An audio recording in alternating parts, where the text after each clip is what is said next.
Welcome to episode 48 of Shane Talks, Scissors, Paper, The Rock. Tonight, we're going to talk about the career of Dwayne The Rock Johnson.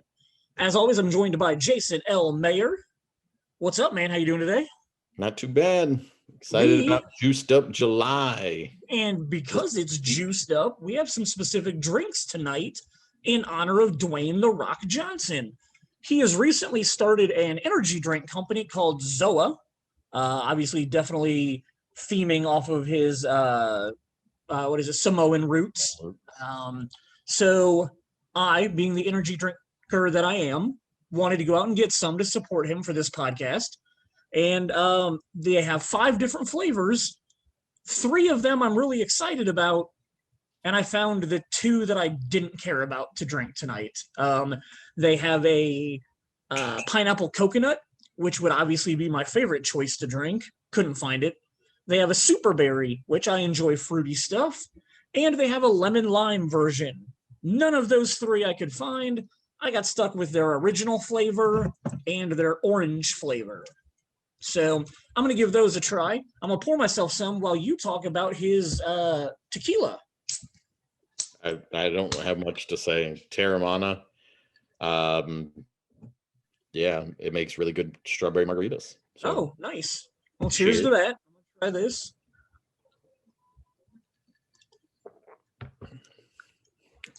Their original is not very good. Okay. Strawberry is very tasty. So I have a really bad feeling that I didn't look into this before on their ingredients. They definitely probably use fake sugar in these because they are pretty nasty. I'm going to try the orange flavored one next. So cheers again to the orange flavored ZOA.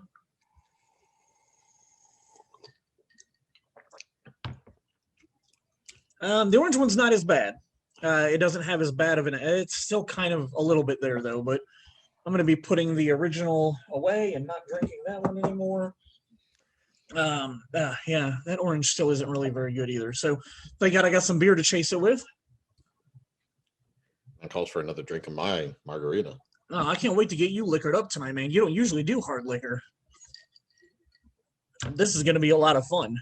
Can I share my toy with you real quick? It finally came in the mail in all of its glory. It is absolutely beautiful. I'm in love with it. It's blue. It's beautiful. I can't wait to see the one that you make in December. I'm so excited for you to go now and make one. I can't believe you built that before you even went. Like I did. Well, because you know me, dude. I have to pre-plan everything. I had to. Can't just be surprised and enjoy the moment. Well, I mean, I didn't want to pick the Sith lightsaber. I didn't want to pick the really weird animal version of a lightsaber. Like, I wanted an actual real Jedi lightsaber. And there's only 2 out of the 4 options that are actually Jedi. So I wanted to make sure I got one of those. So, yeah, I planned it all, but it is exactly what I wanted, and it is absolutely beautiful. So I'm beyond extremely happy with it. Do you know what I learned this week that makes me not happy? No. I don't know how to count in Roman numerals. Oh. I'm not Italian, but I did some really dumb stuff over the last 7 weeks where once we hit episode 40, the Roman numeral should have been XL for it. And I stupidly just made it 4 X's. And that lasted for 7 weeks until this week when I was getting ready for everything and realized, yeah, XL is how you do 40. So finally fixing that, as we are almost hitting episode 50. So I should probably either, after episode 50, I'm debating whether we should just drop Roman numerals so I can actually use like numbers I know how to use, or just do better fact checking on my Roman numerals. But anybody that's caught on to that, thanks for not telling me how stupid I looked. I appreciate you letting me live in this stupidity that I have been for 7 weeks. Yeah. The other thing that I wanted to address is in the last 48 hours, you and I have both watched really good, fun movies. And I know that Jason Richardson hates it when we talk about what we've recently watched, but if you haven't seen The Way, Way Back, it's absolutely amazing. I love it. I showed it to my stepdaughter this week. I think she liked it. She's not very good at explaining her emotions to me, so I think she liked the movie.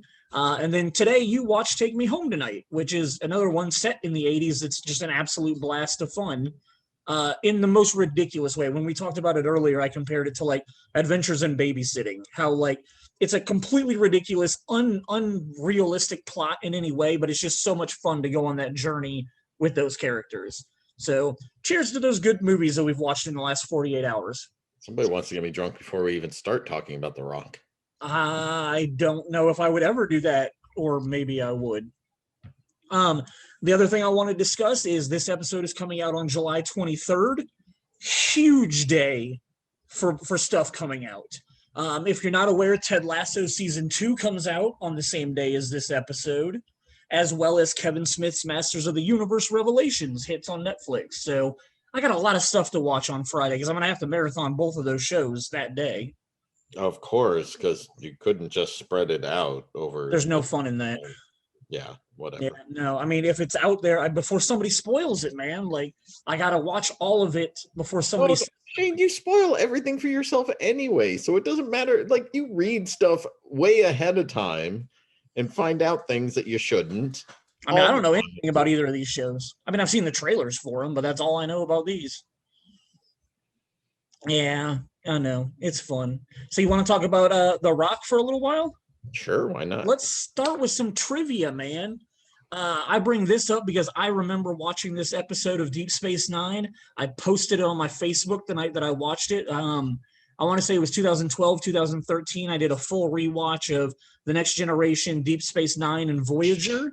And when I came to this episode of Voyager, there is a scene where 7 of 9 has to fight a bunch of gladiators in an arena, and one of those aliens that she fights was played by none other than The Rock. What? Yeah, and he looks so small and different than he does now. Oh, and The Rock, I mean, like, he's looked a lot different, all sorts of different ways, right? Sure. You know, while I do love my nephew, he truly believes that the WWE is completely free of steroids. Where they might be free of steroids, maybe tiny bit, but I doubt that they're free from HGH. I mean, we'll talk about. Well, I guess we can just talk about it now. Like when he started his acting career, when he finished being a wrestler, he was still a pretty small dude. It's obvious that post wrestling, he is obviously bulked up with HGH and all kinds of steroids. Like that guy is huge compared to like when he quit wrestling to become an actor.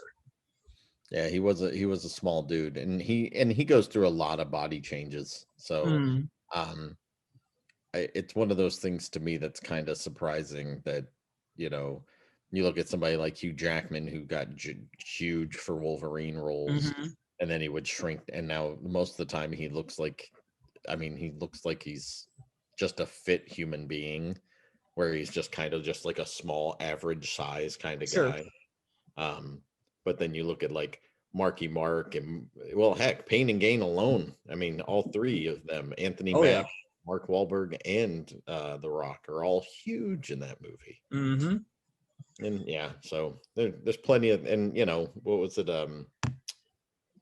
Who's the actor who played Bane? Tom Hardy. Tom Hardy talked about it. Somebody was like, "How did you get so big for the role?" And he goes, "You really want me to tell you the truth?" And then he was like, steroids. Like, sure. He just came out and said it. And it's like, I mean, it's not like it's illegal in their profession. Like, it's whatever. Whatever, man. You want to hear some breaking news real quick before we go to your first bit of trivia? The Bucks just won the NBA championship. I did not. That's awesome. By the time anybody else listens to this, that's going to be at least 3-day-old information. Did you just get the ESPN update? I did not. Did they? They actually won? Yeah, they actually won. Yeah, I just got the ESPN update that they won it. Cool. So, yep. You have your next bit of trivia. Sorry, I was trying to find that, but So, for anybody who doesn't know, he was a huge football player. The Rock was, and that's how he got his ride to Miami, the University of Miami. He was a member of the '91 National Championship football team. In the 4 years there, he only started one game. It was often Warren Sapp's backup at defensive tackle. I mean, So that's pretty cool. dude, the University of Miami and what is it though? In the University 90s. of Florida. Both of those squads at different points of time in the 90s, early aughts, like crazy. Crazy. Yeah, just insane. Next bit of trivia that I've got is specifically for my buddies Sergio and Albert, who followed The Rock's entire wrestling career. He is apparently in a small, tiny elite group of wrestlers, the other ones being Hulk Hogan and Ric Flair, who have actually held the WWF and WWC belts multiple times. WCW. WCW. I knew I'd screw that up. He has held both of those belts multiple times and apparently is one of only 3 people that have done that. And if I'm wrong, if whatever I found that on, I'm wrong, I'm sure Sergio and Albert will let me know that I'm wrong. Because, like I said, they followed his entire wrestling career. You've got another football trivia fact for us. Being a big fan of Boston College and of the New England Patriots, Mr. Dwayne "The Rock" Johnson played with Doug Flutie, both in Calgary for the Canadian Football League. So, that's awesome. Yep. Doug Flutie in infamy with Boston College throwing the Hail Mary, and then also living in infamy with the Patriots because he was the last one to perform a drop kick extra point. Oh, nice. Which I think has been turned illegal since that happened. So nobody else can do it after him. So that's pretty cool. Yep. And the last bit of trivia that we've got is, as of October in 2006, he was quoted as saying, "I am no longer a wrestler. I am now pursuing a future as an actor and someday as a director. I am not The Rock. I am Dwayne Johnson." Which is nice for him to say, but I can't stop calling him The Rock. So he will be forever The Rock, in my opinion. Well, and he's gone back to wrestling. While he is mainly an actor, he has gone back and done, shown up at certain times during his during wrestling matches and specials and stuff like that. So yeah. So now that we're getting into his actual filmography, I'm going to preface this with a couple of things. Number one, I eliminated all the TV appearances that he did before his first feature. Well, all of his TV appearances I've eliminated. We're just looking at his feature films. And there was 4 or 5 movies that he's done cameos in where I decided that they weren't worth talking about. Like, I just want to kind of focus on the movies that he actually matters in. And the first one is kind of a little bit de facto that I'm letting it be a part of this. And it's only because it was released in 1999. Do you remember the movie Beyond the Mat? We played it at Clearwater, and I never fully watched the movie, but it was one that I would step in on, obviously, while I was working or whatever. I would watch it. I remember, I think, the dude from Scream, Dewey. David Arquette. I believe he produced this documentary or something because of his obsession with wrestling. And it was a documentary about wrestling, and The Rock was in that. I don't remember how much he was in it. Like I said, I literally never really watched the movie. I would just step in and watch some of it, like while I was working. But The Rock, his first official in-theater appearance was as part of that documentary called Beyond the Mat in 1999. Then he kind of... we've got 5 different movies, I believe, 6 different movies on this list where he was not in the original movie, but came in later in franchises. So for whatever reason, 6 times studios have been like, oh my God, who's going to save our franchise? Let's bring in The Rock. The first time that ever happened was in The Mummy Returns, where he played the Scorpion King, kind of the secondary bad guy. Go ahead. I was going to say, in the first sequence, the beginning of the movie with him is awesome. And I enjoy the beginning sequence. How they ruined it with the 3rd act and his final appearance as the Scorpion King. Appearance, he's not even in it, man. Like, they should have, like, it was a completely CGI mashup of a scorpion and him. And they should have done something along the lines of actually had him in the room on wiring, jumping around or Yep. something, and then just like digitally overlaid stuff on top of him. But he looks like a cartoon character in the Mummy. It looks terrible.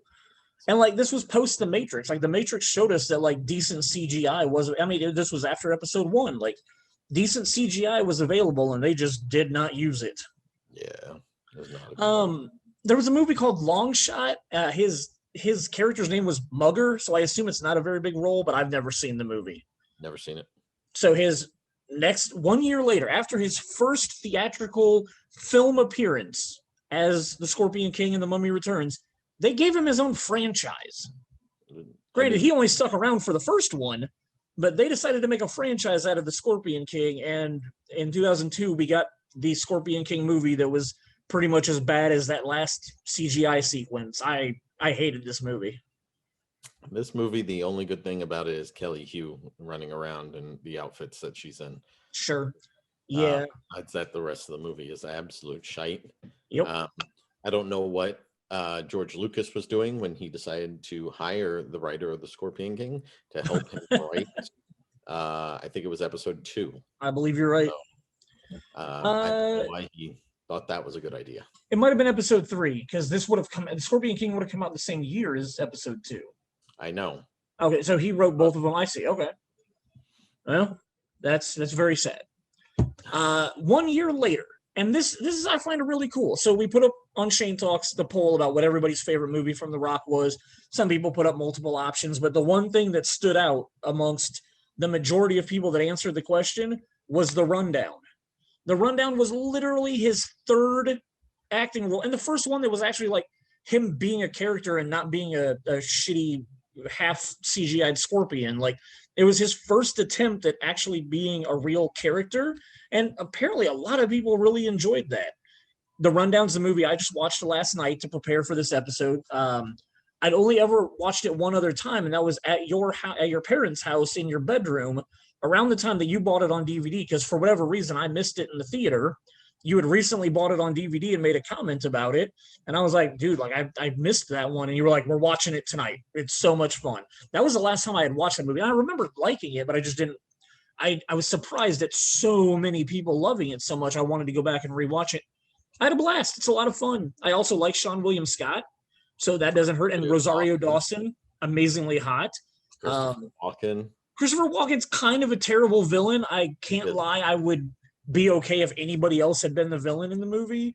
And maybe it's just because I like Christopher Walken so much that I don't really care for him when he plays villain characters or whatever. Like I prefer him to be a good guy, and I didn't think it was a very well written character. I don't know. We'll agree with you on that.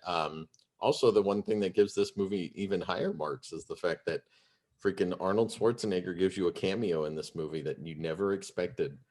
Yep. Right at the beginning when he's running in to try and collect on a debt, and he ends up walking right past him. Yeah. And Arnold Schwarzenegger says, do you remember? I don't remember. I just saw it yesterday, but I remembered seeing him. Just looks at him and he says, good luck. And it was considered the handoff of like the super action star. Really? Giving it off to the next super action star. So. Well, that's pretty neat. Yeah. Opening scene, pretty fun. And yeah, the whole movie was very fun to watch again. Like I had a good time with it. I see why so many people. Ernie Reyes Jr. is in it. Yep. But yeah, it was definitely worth rewatching and a whole lot of fun. His next movie was Walking Tall, which is a remake, correct? Yes. That's what I thought. From the 70s, late 60s. And it's based on a true story. Oh, I didn't realize that. Yep. This is the one where Neil McDonough is his nemesis, right? Is like the bar owner. Yeah. The casino. Or casino. Yeah, there you go. And he's but he's also peddling drugs. Yeah. In the small town. So I remember it being okay. I don't remember loving it. Colby Smulders is in it. Oh, neat. It's just a small bit part where she's in his what Neil's car at one point. Yeah, don't even remember that. This movie I liked a lot. I think it has a B movie quality overall, but it's a pretty solid film. It's fun to watch. So right on. In 2005, we got one of those sequels that he became a part of, the Get Shorty sequel, which I've always just thought Get Shorty was okay. Like, I like it, but I don't love. I know a lot of people that love that movie. Yeah. I just kind of like it. Like, I think it's okay. I was not a fan of the sequel. I thought it was pretty crap. I didn't think it was very good. Dwayne the Rock Johnson did not save the movie for me. Who's like Vince Vaughn is in it also. He doesn't save the movie for me. Like, just, and like I said, I like Get Shorty. I have nothing against it, but I did not enjoy the sequel in any way. Like, I don't remember anything that I liked about it. Totally agree. Also in 2005, we got probably one of the worst video game adaptations, one of the worst video game adaptations that does not have Uwe Boll's name attached to it, with Doom. Dude, but Doom is a bad movie. And yes, Carl it is. Urban and him are in it, and they were hamming it up and having a good time. And the entire sequence at the end where it goes first person. Yeah. I mean, that kind of like made the movie. It was what it was. It's not good, but no, it's not. I definitely have seen worse, man. Like I can't. I was gonna say if it's on, I'll watch it, and I'm like, no, that's not true. No. No, I've seen it and gone, oh yeah, I'm gonna keep going. So word, yeah, it's pretty bad. It's not worth watching. I've watched it once ever and have no desire to ever watch it again.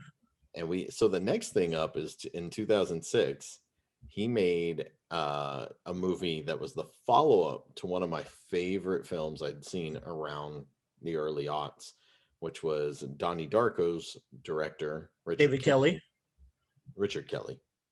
Sorry, yeah, Richard Kelly. Richard Kelly makes Southland Tales, which is hilarious because it has Sarah Michelle Gellar in it. And if you knew me at the time, I was head over heels in love with that.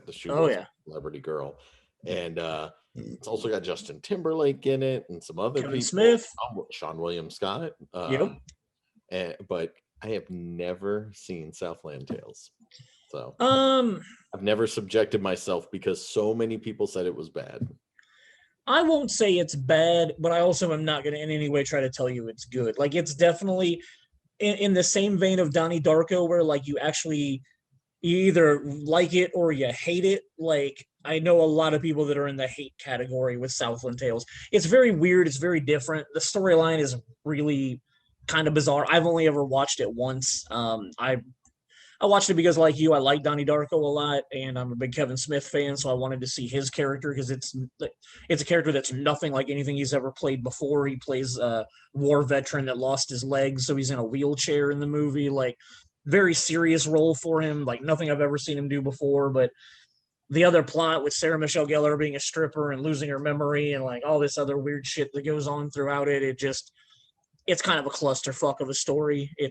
It doesn't really make a whole lot of sense. And that's really, I don't remember how it ends. I don't remember like what the resolution was for her character. And I honestly don't even care. Like, I have no interest in watching it again. His other 2006 movie was a lot of fun though.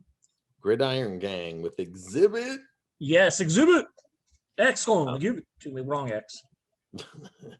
So they Gridiron Gang is about a bunch of juveniles in a juvenile detention hall or something that essentially become a football team. Think of The Longest Yard, but with kids, in a serious movie, not a joking movie at all. My only issue with this movie is it just follows the exact same pattern that all of these movies do. Coach Carter. Yeah. Yep.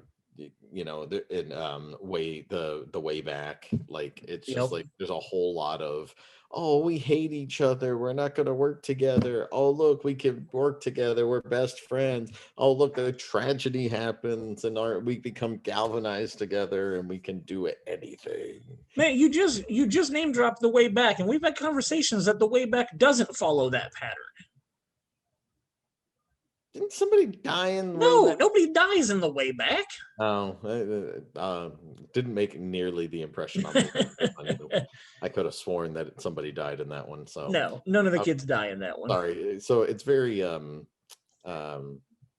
Remember the Titans-esque. Yes. Like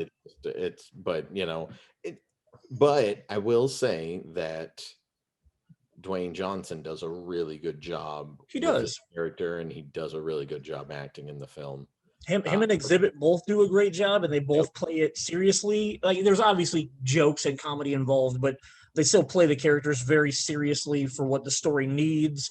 There's a lot of good relationship building with some of the teens, some more than others, but the relationships that they build, I feel like, are very genuine and legit.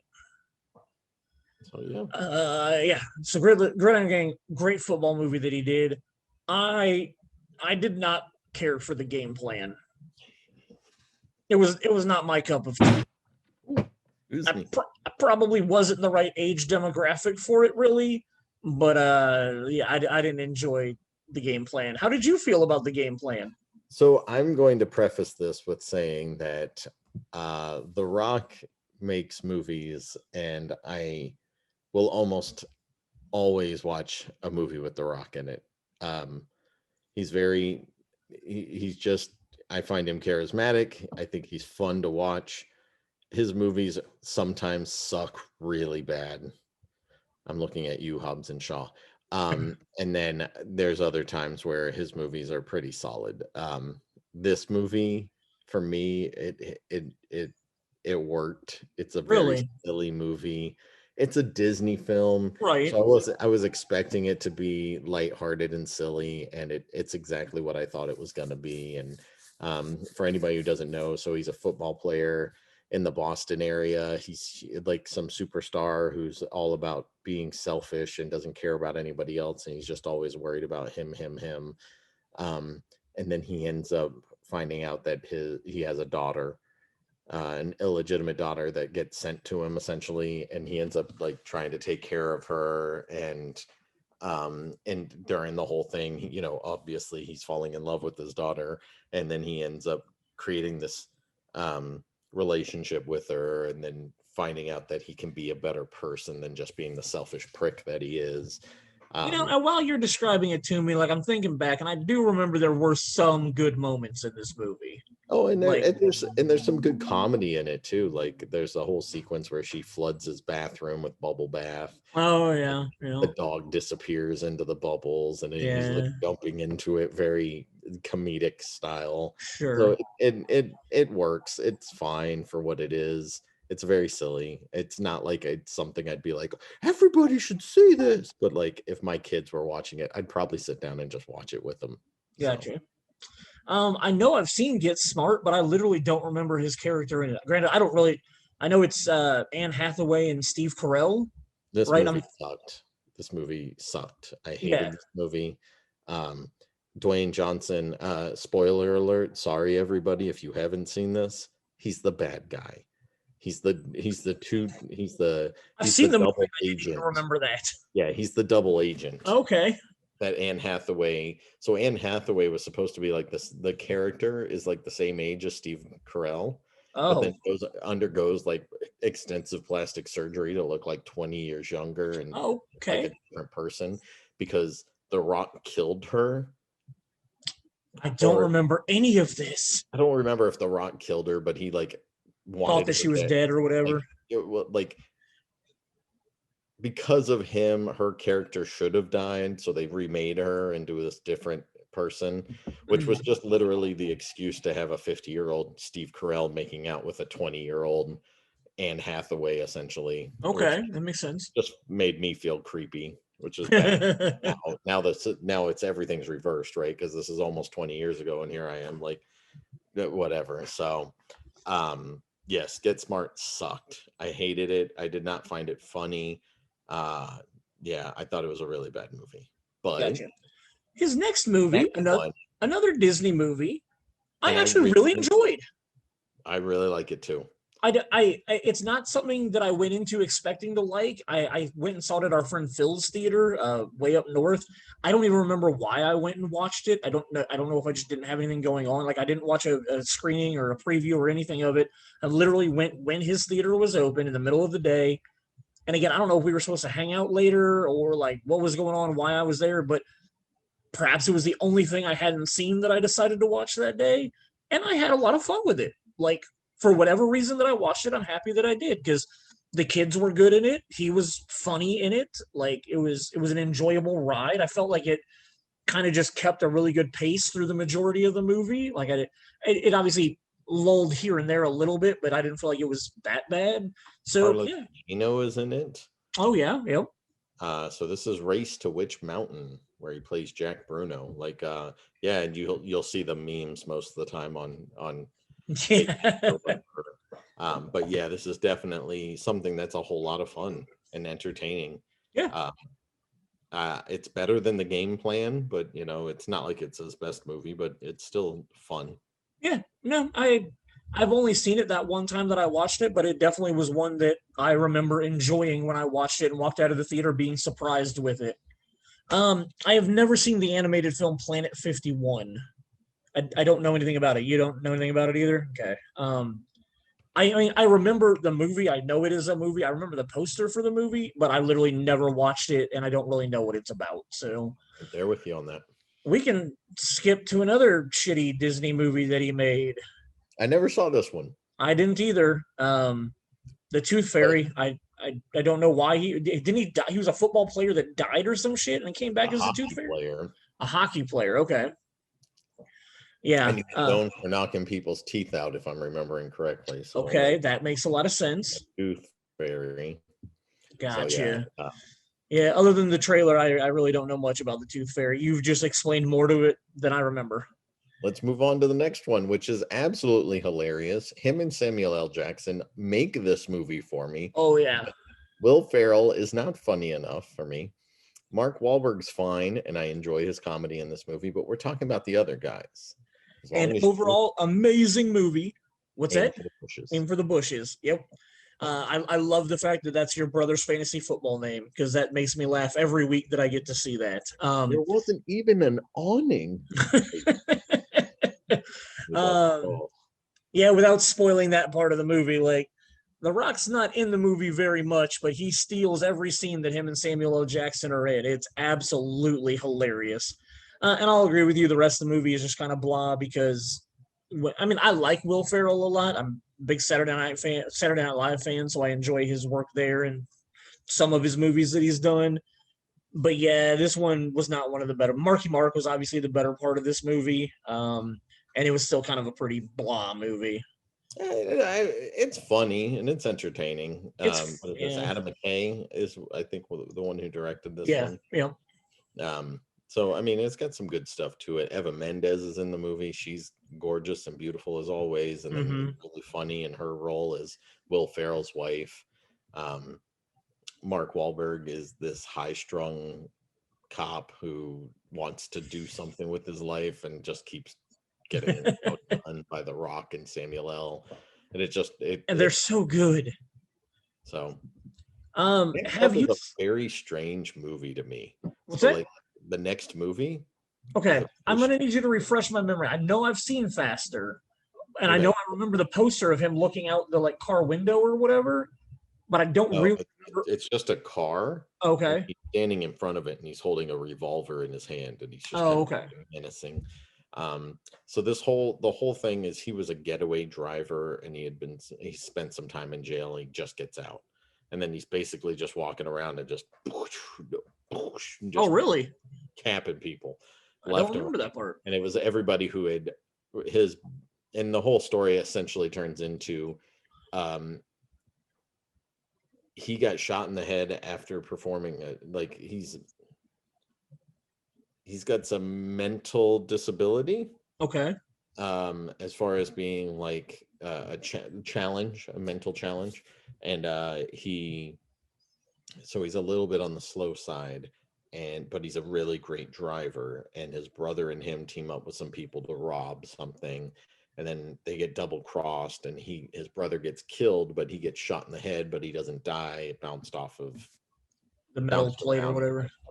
So when he comes out of his coma, and I can't remember if he gets out of his coma and jail, or if he just gets out of his coma and just goes on this killing spree. And he's literally wiping out everybody who had anything to do with the robbery. And so it's a very weird movie. It feels like a 70s gritty kind of film. Drives a muscle car, right? Like a black muscle car. Yeah. It's not great by any stretch. And there's lots of character actors that are in it, tons of them. Gotcha. Like, throughout the whole thing. But for the most part, it's just blah. Gotcha. Yeah, I know I watched it once, but obviously never cared enough to go back and watch it again. 2011, he joins another franchise in their 5th installment, and that's Fast Five. Best of the series. I still think the first one's the best of the series, but that's just me. I think the first one's the only one that has a real sustainable plot that's enjoyable. I know it's a literal remake of Point Break, but that doesn't change my feelings on it. Okay, I'll give you that. It might be better than the first. This might be the second one in the series. Okay. But at least this one has action in it and has like a whole lot of action in it. Well, and here's what I'm gonna say. Going back to our previous conversation. Well, no, okay, he was pretty big in the other guys. I was gonna say this in Fast Five might be the first time that I really thought he's huge. That The Rock is just like massive and big. But I think he was still pretty big in the other guys also. He was. But I don't remember that in Race to Witch Mountain. So it had to be around 2010, 2011 that he started probably using some HGH, probably using some steroids, or maybe not some other medicinal way of bulking up, or whatever. Whey protein, I'm sure. Yeah, whey protein for sure. But yeah, so 2011 he joins the Fast franchise with Fast Five, and he's huge in this movie. And of course, he's the antagonist of this one before he eventually joins their team down the road. But I do like. I mean, obviously, I like this one better than 2 and 3. 4. I can't remember who the bad. That's the one where they're driving underground for the drug cartel. The drug cartel. That's the one where Letty dies. Yeah. Yeah, the Mexican drug cartel. Yeah. So. Okay. And then Fast Five, the very last scene is them telling you that Letty is still alive, which leads us into 6 when she's driving for Owen Shaw. So yeah. Yep. So Fast Five introduces Luke Hobbs. He's fine as Luke Hobbs, but he's really an annoying character in at least the first couple of these movies in the franchise. I just think he's a no nonsense BS, like no nonsense, I guess. no BS kind of guy, man. Like I like his tenacity, his drive to be like, I'm gonna get this motherfucker. Like it works really well for, yeah. So like, are you Team Hobbs? Like, did you want him to take the Toretto family down? Of course. Like, you did? Yes, of course I did. What? Yeah. No, you can't turn your back on family, dude. They're not my family. They should be your family. Yeah, Fast Five, I'll give you that. I mean, every time we talk about this movie, we talk about the one thing that I can never get over, and I will never get over it. You have 2 cars pulling a bank vault that they have hijacked. It destroys an entire corner of a building, like literally takes out an entire corner of a building, and then they round another corner, and it bounces off of a tree. Literally, a safe that just wiped out the first floor of a building bounces off of a tree. A tree that has roots that are easily upended when something like a rainstorm can knock over a tree. But this billion-pound vault being driven by 2 cars with all the inertia in the world bounces off of a tree. It's bad writing. I have no qualms about admitting to that. I mean, it's not even bad writing. I don't even think that was written in the script. It's not like somebody wrote in the script, let's have the safe bounce off of a tree. That's literally just bad filmmaking. They filmed it and decided, oh, it's okay to put that shot in the movie. Literally, just cut that shot out of the movie and I have nothing to bitch about. Like, it destroyed the entire first floor of a building. Cool, it's a safe. It's supposed to do that. Like, I blame the editor entirely for that. Like, the editor ruined that sequence in that movie for me. So, all right, I vented. I'm good. Let's jump to 2012, where he joined another franchise. He took over for Brendan Fraser, which makes me sad because I'm a big Brendan Fraser fan. But the Journey to the Center of the Earth sequel, because obviously we needed another one of those. He was Hank Parsons, the new lead character. What's 3? What does that mean? It's a trilogy of books. Oh, okay. So this was the second book. I had no idea. I got you. The third movie, they were talking about it for a while of bringing back Brendan Fraser's character and The Rock's character. Oh, okay. Third movie, and That could be cool. It never materialized. So quick side note, while we're talking about Brendan Fraser, are you excited that they're trying to do a Encino Man update? Sure. I can't wait. I'm so excited.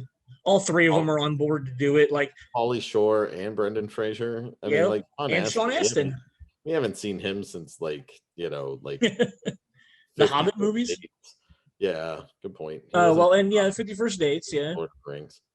So, but yeah, whatever. So Journey 2 was Vanessa Hudgens is in this movie.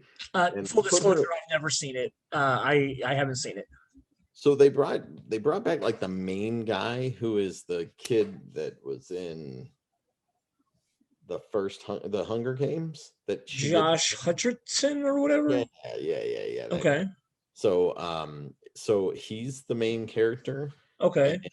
But they brought in The Rock, and then they bring in Vanessa Hudgens, and she is like, what was really kind of disturbing to me for this movie was the fact that this is a movie marketed towards families. Okay. And like everything that she's wearing is like super tight and super small. Oh, I don't know how I missed this. It's kind of like Jumanji, The Next Level with Karen Gilliam. It's just one of those moments where you're like, we don't need this in a family film. Sure. Like if this was a PG-13 movie for a little bit older audience, but I believe both of those are PG movies. Actually, Jumanji Next Level might have been PG-13. I think it was PG-13. But this one, I'm pretty sure was PG. And gotcha. So did you like it? Is it good? Fine. Okay. It reminds me of Jumanji, like honestly. So really, we're gonna stick in 2013 for a little while because he put out 5 movies this year. The first one I'm pretty sure was a January release. I've only ever seen it once, and it was called Snitch. And I believe it was the one where he was driving a truck. So his son gets caught. So his son goes to jail. Well, the whole bit was that his son was friends with somebody who was a drug dealer, or got caught with drugs or whatever. Yeah. And the big thing with our Justice Department at that point in time, because this is another one based on a true story, was that they would get somebody like this teenager to flip. But one of the ways that they would get him to flip was like, if it was me who got caught, I would send you a box. Okay. Drugs in it. And then the moment you open it, you're an accessory. Oh. So they come after you, but the whole point of the movie, and I believe what happened in real life, was like, I was a legit drug dealer. You're not a legit drug dealer, but I sent it to you so that I could give them somebody and not end up getting killed because of the fact that I was ratting on my supplier. Right. So you would get in trouble, but then you have nobody to flip to because the only drug dealer is me. So so this kid ended up getting into a whole lot of trouble because he was friends with the wrong guy who flipped on him and didn't want to tell the truth, but also didn't want to go to jail himself. So he was willing to, throw his friend under the bus and didn't care what happened to him. So then The Rock starts going after those people to track down like who really framed his son or whatever. What he ends up doing is actually following the supply line and becoming a drug trafficker while working for the DEA. Oh, yeah. Yep. So like at one point, like he does drive an 18-wheeler. Because he makes a deal with them that if he can figure all this out, that they clear his son's name. Yeah, I remember that. And so he goes on this whole revenge kick to go after the actual drug dealers. But then, spoiler alert, he doesn't follow the plan 100%. So it pisses off a whole lot of the DEA. So he ends up trying to do some side stuff to figure There's some big like chase sequence involving his truck, if I remember right. Okay, I thought that was right. Also in 2013, another franchise that brought him in for their second movie was this movie is so much better than the first one. is G.I. Joe Retaliation. And I agree with you for the most part. There was a lot of... is so much better than the first one. I mean, they brought in Bruce Willis as the original G.I. Joe. Like, was the worst part of this movie. Well, and I mean, like, but there are some things in this, like, dude, they wore exosuits in the first one. Yeah, and like ran at super fast speeds and throughout they Paris. They didn't bring back Marlon Wayans for this one, did they? No. No. They killed Duke right at the beginning. Yeah, that's right. Marlon Wayans gets killed off screen. That's right. Yeah. Roadblock's the only one who survived besides Snake Eyes, I think, for the main part. But yeah, this was them trying to find a way to reboot without doing a reboot. Sure. And it worked. It was okay. I remember the Snake Eyes Storm Shadow stuff in this one was a little more annoying than I found it in the first movie. Absolutely. Being two of my favorite characters, like I felt like they at least got them pretty right in the first movie. As much stuff that was wrong, like Joseph Gordon-Levitt in the first movie, like as much stuff that they did wrong, like he was Cobra Commander. Yeah, that was Joseph Gordon-Levitt that played Baroness's brother or whoever that turns into... Or no, I'm sorry. He turns into Dr. Mindbender. Apologies. Joseph Gordon-Levitt turns into Dr. Mindbender. Sorry, that's what it was. Not Cobra Commander. But anyway, yeah. But the Storm Shadow Snake Eyes stuff in the first one was okay, in my opinion. They kind of just tried to go too far with it in the second movie, and I didn't really enjoy their arc in the second movie. I will totally agree with you on that. But I will agree that there were a lot of things in the second movie that were better than that they learned they screwed up in the first movie. His third film of 2013 was one you've already talked about, was Pain and Gain, which is a biopic. I wasn't interested in it. I'm pretty sure you convinced me to watch it with you. And I remember it being okay. Like, there's a lot of really bizarre, weird shit that goes on in that movie. It's funny in a dark comedy kind of way. But I remember it just being okay.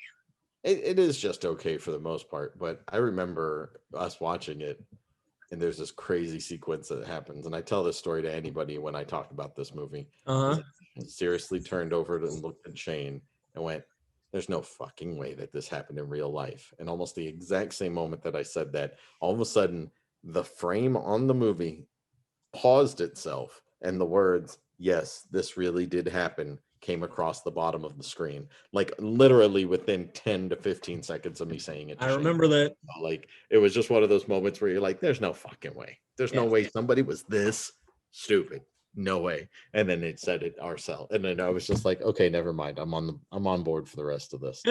So he's huge in this movie. He's huge. Ginormous. And lots of veins popping, which is a sign of steroids. Oxygen. That's oxygen in the bloodstream, Shane. Yeah, I'm pretty sure Sly has told us otherwise. Stallone's the one that admits he uses steroids, correct?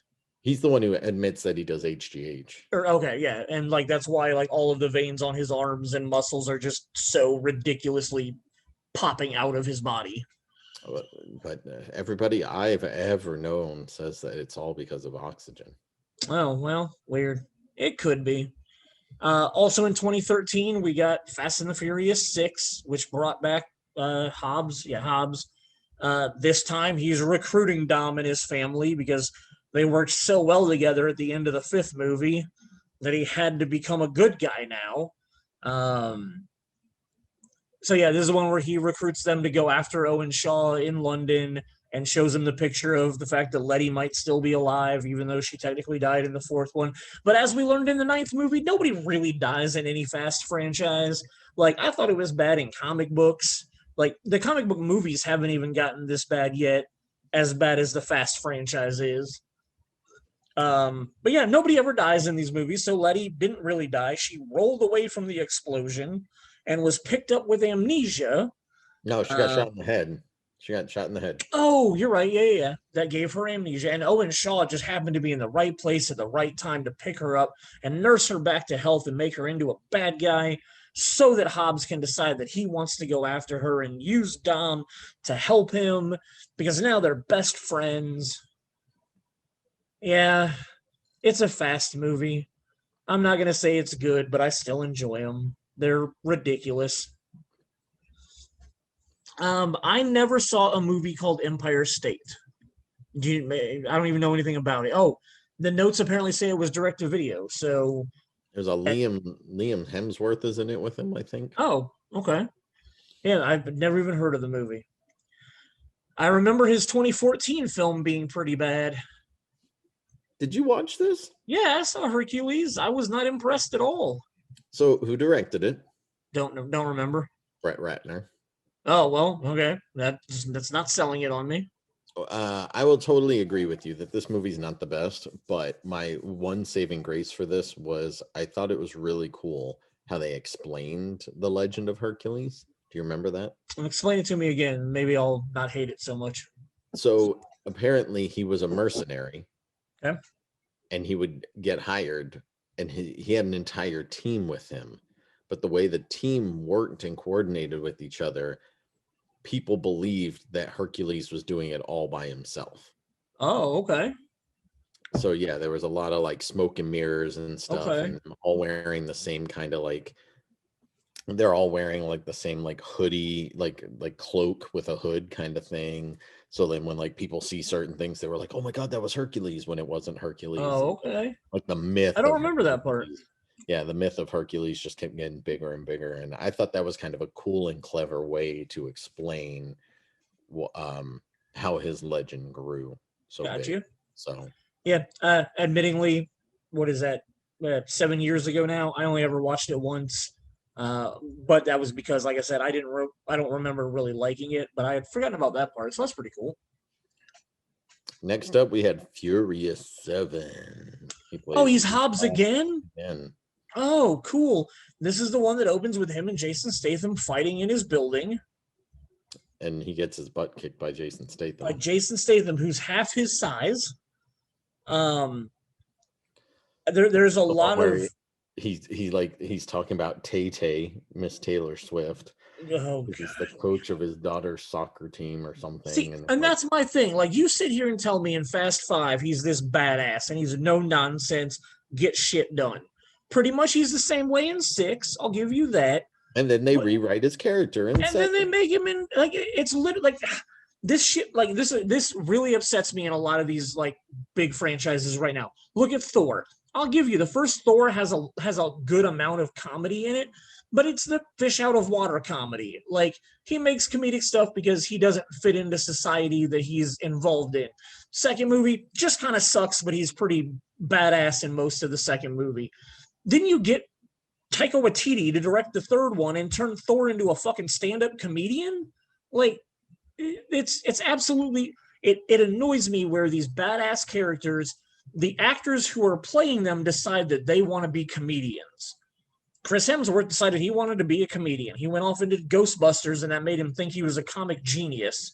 So the same thing with The Rock. Like, for whatever reason, The Rock thinks he's really funny. And I'm not saying that he's not. I've seen him do a lot of funny videos and whatnot, but they completely jumped the shark on his character. Like, that's not the way his character was in those first two movies. And now he's making jokes and talking about Taylor Swift. And it's like, why? Why do you do that?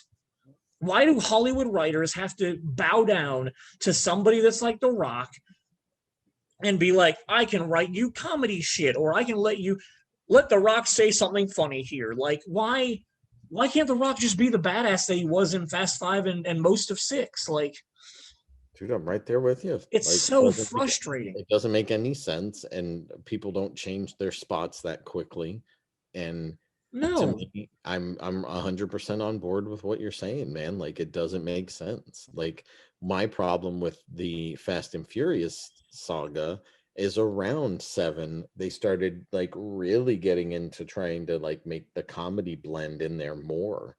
Like, they always had comedic moments and stuff, but it was like, we got to put more of that in there. We'll totally get people. Was this no? It's 8 where they bring Charlize Theron in, so it's not. It hasn't jumped to that yet, but yeah, not a big fan of. I mean, I'm a big fan of the Fast movies. I'm not necessarily a fan of what they did with his character for the rant that I just went on. And Furious 7 is the one that ends with them on the plane runway. Oh God, yes. Oh, and that's where Giselle dies. And yeah. Yeah, so, which like this was my last favorite. Like, this is my last one that I've really enjoyed, or even kind of enjoyed. 8, 9, both are ridiculous and stupid, and Hobbs and Shaw is right there with them. So, oh yeah, and oh no, he is in Fate of the Furious. Yeah, I forgot about that. All right, I have F9 on our list, man. I don't believe he's in F9, is he? Oh, good point. Never mind. Yeah, I don't believe he's in F9. Good point. I have not seen his other 2015 film. He did San Andreas, which my wife has seen.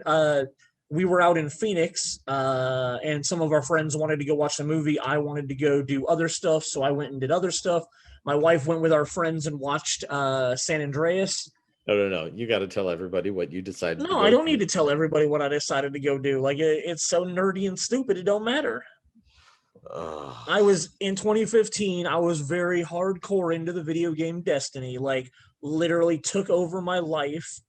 And while I was out there, a bunch of my friends were online playing Destiny. So I found myself a video arcade. What do they even call it? I don't even know what they're called. Internet cafe. An internet cafe, thank you. An internet video game cafe that specified in I got to pay X amount of money for 4 hours to use their Xbox so that I could get online and play Destiny with my friends who were all on, because I couldn't stand the fact that I was 2,000 miles away from my Xbox and I wanted to play video games with my friends. So on vacation. I know. If you don't know me, I am a very what's the right word for it? Addictive personality person. And I was addicted to that video game at that point in time. So I had to go play with my friends one night. So all my other friends decided they wanted to go watch a movie. My wife went with them to go watch San Andreas. She really liked the movie and has told me multiple times how she would watch it again with me because I haven't seen it, and we've just never made that happen. Fun movie. There's one particular plot point that makes no sense for me whatsoever. Okay. But besides that, if you're willing to overlook that part, the rest of the movie is kind of entertaining. He's a helicopter pilot. Who like specializes in EMS, and he is the crazy plot point where he decides to go back for his daughter or something to somewhere where they like just came from or something. Yeah. So he so this major earthquake happens on the San Andreas Fault, and he's got one of the emergency vehicles, and instead of actually helping people in San Francisco where he is, I think, or maybe I can't remember, it's LA then. I think he's in LA. Okay. His ex-wife and his kids are in San Francisco. And he just decides he's going to go make sure his ex-wife and his kids are okay, and takes this emergency vehicle and just flies right on over to LA or to San Francisco. So my problem with that is here he is, he's a war vet. He was a helicopter pilot for the US Army. And they talk about how he like flew in and like picked people up and like, in firefight situations, and then flew them out, and he didn't care about him and his helicopter. He cared about keeping everybody alive. And it's like, so you set this guy up to be this guy who's like, everybody's life matters. And then he literally takes one of the emergency vehicles that could help other people and just like, no big deal. I am pretty sure that my wife and my other friends that went and saw the movie that night made the same comments that you're making right now, where they were like, we don't really think that's what he should have done. Yeah, no, because he should have been like, well, I hope that they're okay. I have more important things right now in front of me. Yeah, very stupid speed of plot movement. So cool. Well, now we're going to come to 2016, where everything changes. And in 2016, he made a conscious decision to become best friends with Kevin Hart and decided to start doing actual comedies. And in 2016, we got Central Intelligence. It works, man. I remember liking it. I remember it being okay. It was fun. Kevin Hart was obviously at the like height of his like Ride Along, and I can't even remember the other comedy that he did around then, like the buddy cop comedy that he did. I'm drawing a blank, but like Kevin Hart was obviously at the height of his comedy movies. Like everybody loved all of those stand-ups that he had, and then he started doing movies. I think this is one of his early, like one of like Ride Along was around the same time and whatnot. And Central Intelligence was fun. I remember liking it, but I don't remember a lot of the plot of it. Yeah.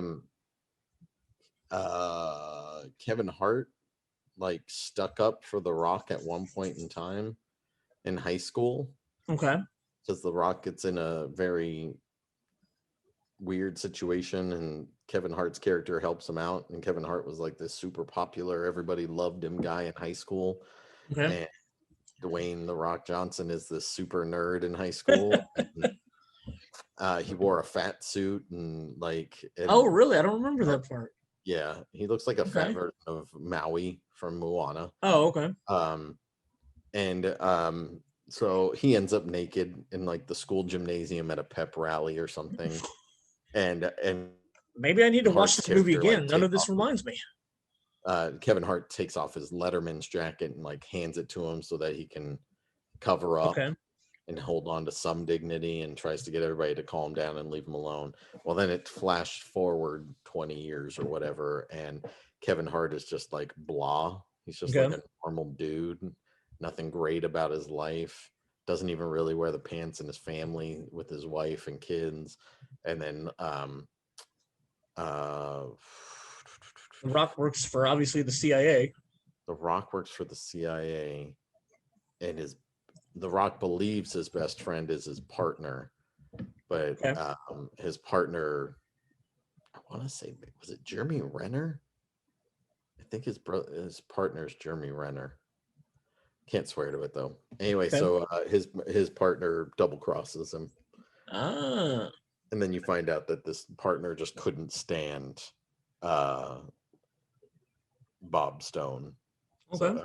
Robbie Weirdick. So yeah, it's a whole weird thing, and there's a lot of comedy, and it was worth watching. I remember it being fun. I don't remember a lot of it though. So his other 2016 movie, still in the Walt Disney family, I'm sure he was probably really involved with the making of Moana. I like Moana. What's that?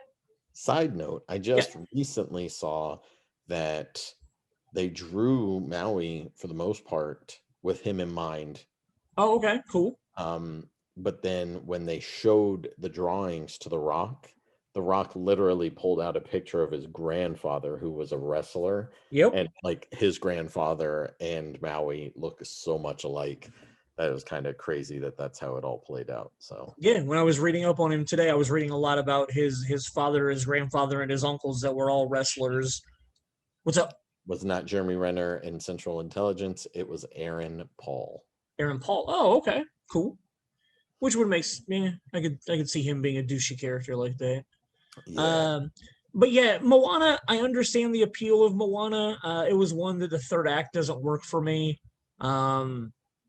I just have issues finding out that Maui is more of a bad guy that doesn't want to be a bad guy. Like, I don't know. The movie's Disney fine curse right now, man. It is the Disney curse. Disney can't just have bad guys anymore in their animated movies, in their MCU movies. Like Disney does not allow a bad guy to actually be a bad guy anymore, and it's really frustrating. Like, the world needs villains. Like, the world needs people to hate. Like Jeff Bezos. So, total side note on his name real quick. Did you see the picture that they redid? Penis. Well, did you see the picture they redid where they made, like, they took the four people that were on that spaceship and they made them into the Fantastic Four? Oh no, I did not. Oh, dude, look that picture up later. It's hilarious. It makes all four of those people into the Fantastic Four. Oh, well, and that's the weird thing. Going back to Moana, if they would have made this movie 10, 15 years earlier, you would have had a bad guy. Sure. Like, You would have had Disney does good bad guys. Jafar is a good bad guy. Scar is a good bad guy. Like, none of those bad guys got redeemed at the end of the movie. Like, you don't have to redeem every single person. You don't need to give me a prequel movie that shows me why Cruella is not really a bad guy. She was made that way. Like, I don't want any of that. Like, I want actual bad, like, and you know what? The worst part is like, I argue this all the time about how like bad guys should be bad guys and we shouldn't see any, like, they should just be bad guys. And then who in my childhood fucked that up really bad? Darth Vader. George Lucas with Darth Vader. Exactly. Like, he was a bad guy. 2.5 movies of him being a merciless, evil, terrible person, and he gets redeemed at the end of Return of the Jedi. And again, like, it's fine. It's the redemption of Anakin Skywalker. But like, I need bad guys in the world to hate. Like, Skeletor, bad guy. When I watch He-Man on Friday, he's going to be a bad guy, and they're not going to redeem Skeletor. They're not going to make Skeletor and He-Man be like, hey, man, let's hang out and work together. Don't look at me like that. They're not going to ruin my childhood like that. Who was it in the Thundercats? I'm going to laugh if that ends up being a storyline. Mumra and Lion-O were never like, we should totally hang out, and it's okay that you've tried to kill me a bunch of times. Like, Cobra Commander. Oh, they did redeem Cobra Commander. Oh my God. Oh, they did redeem Cobra Commander. I forgot all about Cobra. Oh my God, man. Like, why can't we just have real bad guys that don't have to be explained why they like, and that's my only issue with Moana. Now that we're going to get back to my rant that started with Moana, I understand the appeal of Moana. I understand that the songs are really good and really cool. But yeah, that third act and the reveal of who Maui really is and like how Maui is responsible for all this bad stuff, like, I didn't want or need that in that movie, and it was not a good third act for me. I'm fine with the third act in that movie. I just don't want it to be in every single movie. So okay. Like, that's my issue. Is like, I'm totally on board with what you're saying. If Moana was the only one to do that, I'd be like, oh, look, they don't do that all the time. It kind of works. Every now and then, yeah, a good guy can screw up and be the bad guy by accident for a little while, kind of thing. But yeah, like the fact that it's just over and over and over and over with Disney, especially. Like, well, and I'm thinking right now. Go ahead. I was gonna say, and even with like Gru in the Minions. Oh, sure. It's like, well, and going back to Disney, like, I sit here and I was okay with it in The Incredibles, but I feel like they did an okay enough job with its like opening scene, so that when it did happen and come about as the twist in the third act, it didn't upset me as much, because I felt like, okay, you gave me the setup for why this person is the way they are later. But like, it does happen so much more often than we realize. Like, it's bad writing and storytelling, in my opinion. Like, there are bad people out there that are just bad guys. They don't need to be redeemed. All right. After Moana, we got another Luke Hobbs film, Fate of the Furious, Fast 8. So this is the one where Dom turns on everybody and he's the bad guy, and Hobbs takes his place on the good guy team. And Brian's not in this movie. Brian's not in this movie. He passed away during the making of this one. Of 7. Yeah. Yeah. So Brian's not in this one. Hobbs takes over the team because Dom goes bad. And then at the end of this movie, they get all the previous bad guys who have to be good guys now. Like, the guy that killed Han is apparently a good guy now. Yeah. And they were just forced to do that bad stuff because of Charlize Theron. Charlize Theron, yeah. Cypher's been behind all of it. And the saddest part is like, it makes me happy that they're building on a franchise in the way that they are. Like Cypher's the big bad, and she's got all these little people that have been like, she's the Thanos, where like these other characters have been Loki and have been like the Dark Elves and all these other people that have been trying to do little stuff below Thanos and all this shit. But like, I appreciate the fact that they're trying, but again, you don't have to make all these bad guys good guys now. They can just still be bad guys and not be around. Like they get killed off, move on, whatever. Also in 2017, we got a movie that took me completely by surprise. I never What thought way? I never thought I'd enjoy a Baywatch movie. I can't believe you just said you enjoyed that. I did enjoy that movie. Like him and little Zac Efron were both hilarious in that movie, in my opinion. I really liked both their characters. The plot was blah, but I felt like both of those characters cheesed it up enough that I enjoyed the movie. I would watch Baywatch again. It was fun. You didn't like it? It's not very good for me. Yeah. Okay. I'm literally sitting here going, I don't remember who the actual bad guy of the entire thing was. I don't really remember much about it, but I remember liking it. Wasn't it a female? I believe you're right. I think it was a female. It was the woman who's married to Nick Jonas. Priyanka Chopra. Oh, yeah. Jonas. Yep. Yeah. Anyway, Baywatch was Baywatch. I as a male who watched Baywatch for one specific reason, they delivered in the movie. What reason was that? Running on the beach was done very well in the original Baywatch, and they did not disappoint me with this movie. There was lots of fun eye candy for the updated version. So maybe that's why I actually liked the movie. Yeah, I think it might be. All right, another franchise, and this one's a little bit more in the gray area because it is technically a sequel, but also a reboot reimagining. But he was brought into the Jumanji franchise for their second and third films. And that was Jumanji Welcome to the Jungle, which was the first time that these four kids played the video game, got sucked into Jumanji, which I always thought was cool. I thought that was a really awesome concept for flipping Jumanji from the board game that it originally was in 95, deciding that after the board game, it was turned into a video game.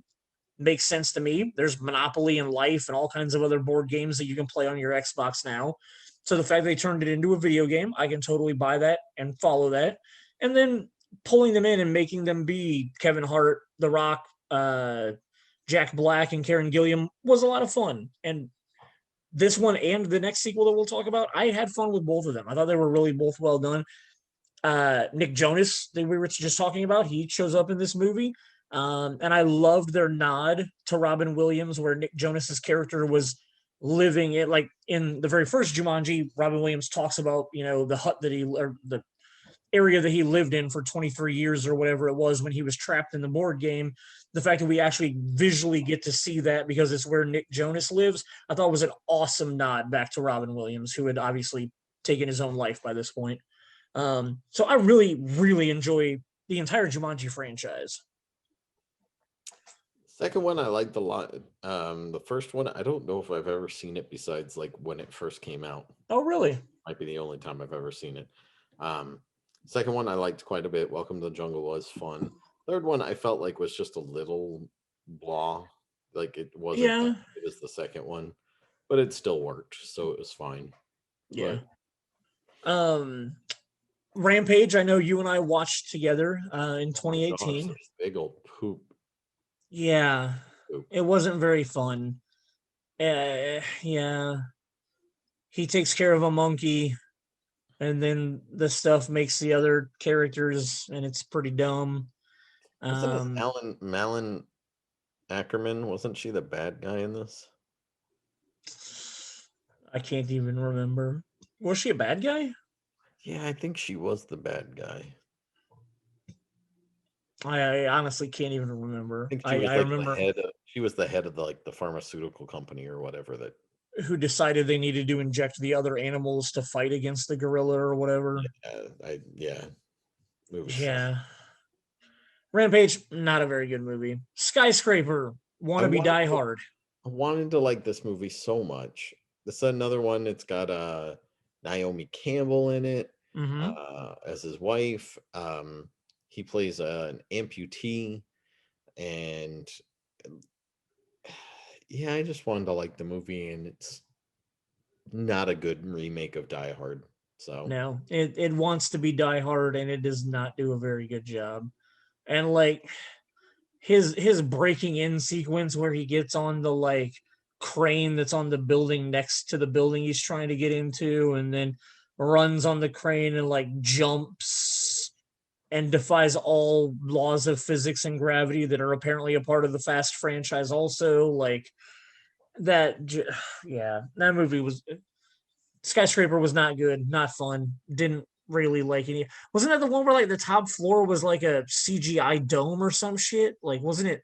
no, they had like reflective mirrors to like catch sun rays or something, Oh, yeah, yeah, yeah. That's and what it they were was. using them to hide from each other and That's right. Yeah, or that was shooting pieces of glass or window mirrors and stuff like that. So yeah. the next movie though is freaking phenomenal. And I This is haven't seen it, and you've told me numerous times I need to watch it. Fighting with My Family. I'm not a huge wrestling fan. I Yeah, never that's why I didn't watched watch it. it. I was like, I'll just watch it because it's something to watch, kind of thought process on it. Nick Frost is in this Who I movie. do like a lot. Florence Pugh is in this movie. Oh, She's the new she was in the latest Black Widow. She plays the main character. and this was written and directed by Stephen Merchant, right? Yes. Yeah, yeah, and I love Stephen Merchant. Vince Vaughn is in this movie. Lena Headley's in this movie. The Rock is in this movie, but he is in a very, very small portion of this film. Right. He produced it, I believe, You were correct. and this movie has so much heart and is so well done that even if you're not a wrestling fan, I'd say go watch this movie. Like, yeah, fantastic. So my next question for you: if I were to make a movie where I took Watto and Jar Jar Binks and put them into their own franchise, is that something you'd be interested in watching? My question for you would be, would you take something that has been an action movie with a little bit of comedy and turn it into a comedy that has some action in it? Because again, we get two actors who think that they're not just action stars, they think they're actually comedians. And I love Jason Statham. We just talked about him. Last Well, week, we talked about how blah his career was last week and how not memorable most of his roles are. And then like you're this why do both of them think they're comedians? Like why was this movie made and made into a comedy? Like and then like the movie is also so frustrating for me because we'll talk about the third act of this movie where it literally just felt like The Rock had to. And again, like I'm not knocking The Rock for being proud of his heritage and wanting to like incorporate it into this movie in any way. And like the third act of his family is probably one of the better parts of this movie, but just the fact that like we're gonna fight them like they've got guns and they've got super suit Idris Elba, and we're gonna fight them with like sticks and rocks. Like it's like an Ewoks thing. and it makes no sense whatsoever because they would have gotten like all the guys with the guns would have went, haha, Exactly. game over, let's go home. Yeah, that last battle is just not in like it just so not realistic in any way. Like you said, guns beat sticks. Guns fire bullets. Bullets go through sticks. Like that, that that's not even a fight in any way. So I just feel like they could have done a better third act of that and not made it like primal versus modern the way they did. And again, like I understand that The Rock wanted to like, put his heritage on display, and I get that, but it just for the movie didn't work for me. Also in 2019, we got Jumanji: The Next Level, which, like we said, not as good as the second movie in the franchise, but I enjoyed the concept of it. Like the kid really enjoyed when they were all in there together, so he wanted to go back in there. And then you find out that's not really the real reason why he went back in there, but they made like that was okay. It's fine. It's not as good as the second one, but it's not bad either in any way. And with both Jumanji movies, like I allow The Rock to be a comedian in something that's supposed to be a comedy like that. Absolutely. Like that is supposed to be a comedic, family friendly movie, and I'm totally fine with him being as funny as he is in that movie. And in the third one, like when they switch bodies somehow at one point in the middle of it, and then like the girl I believe becomes The Rock, and so he's acting very feminine for part of it or whatnot. Like he was fine in that. Like that was okay for him and his character to do. I had no problems with it. It's things like Hobbs and Shaw or the progression of his Hobbs character that just annoys me and upsets me with him trying to be funny with characters that weren't originally funny. And that was the last time that we saw him on screen so far. He's got 4 upcoming movies over the next 2 years, and I'm curious which ones you're excited for. We've got The Jungle Cruise coming out in a couple of weeks. Red Notice is coming out on Netflix at some point later in this year. Next year, we're going to get the DC League of Super Pets, which he's apparently voicing Crypto the Superdog. And then next year, we're getting Black Adam. Which one of those 4 are you most excited for? Red Notice, probably. Him and Ryan Reynolds, and who is the female? Is it Wonder Woman? Yes, Gal Gadot. Gal Gadot, yeah. So, or Gal Gadot, however you pronounce it, yeah. Black Adam probably too, just because Shazam was somewhat of an enjoyable movie. So Shazam's amazing. I really loved all of Shazam. My problem that I'm gonna have that we've already talked about today. In Shazam, they explain the fact that Black Adam murdered the entire Shazam family. Like, Black Adam, bad guy. Black Adam turned on his family, killed them all, and they're somehow going to find a way to redeem him in his own movie. Black Adam is like a dark anti-hero in DC. Okay. So, like, we can hope that they don't do that. I hope they don't. I could see that they do because it's The Rock and he's exactly going to a franchise thing. And that's technical difficulties. Man, yeah. First time in 48 episodes we had a problem so bad that we just decided to end the episode off screen. My internet completely went down here at my house while we were recording. And it took a long time for it to come back up. So really not much more that we had, pretty much wrapped up all of his filmography. I was getting ready to ask Jason about the TV show Ballers, even though I said I wasn't doing any of his TV stuff. My buddy Brian Lerman had mentioned Ballers in the Facebook post where we were discussing The Rock. And so I know Jason's a big fan of the show, so I was going to have him try to pitch it to me and tell me why I should be watching Ballers, because I've seen promos for it, but I don't really know what the show is about or why it matters or anything like that. So, but unfortunately, because my internet crashed, we're not going to get to do that segment. So I'm just going to wrap it up solo real quick. Next week is the Arnold Schwarzenegger episode. Really going to be fun to talk about the Governator.